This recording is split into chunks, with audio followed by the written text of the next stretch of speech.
Welcome back to Sharp Spell Lessons. In this lesson, we'll learn the rules for S and Z in spelling. So, another very common mixed up pair of letters is S and Z. It's very common.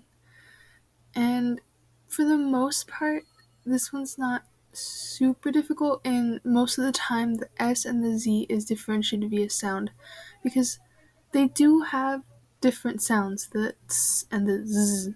So it does have a major difference, but of course, the English language is weird, and there is exceptions where one kind of sounds like the other, and so on and so forth.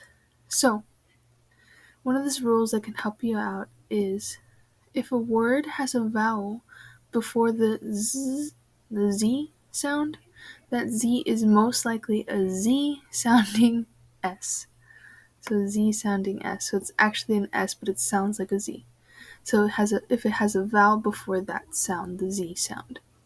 So most of the time when you hear tubes, z.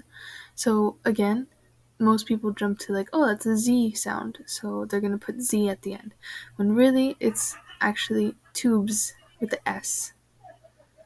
And you know this by seeing that, oh, right here, there's a vowel before that Z sound. So it's going to be tubes with an S, because that S sounds like a Z. Another one is moves, so it's very common to have that E before that Z sound. E, E, E. So it's noses, Z, but it's an S at the end. Passes, Z, but it's an S at the end. Moves, but it's an S at the end. So just keep this in mind when you're trying to figure out between that S and Z sound. For the most part, you're safe, and that S and Z is differentiated via the pronunciation or the sound difference between this and the Z. But, of course, keep this in mind to prevent any mix-ups between those two letters.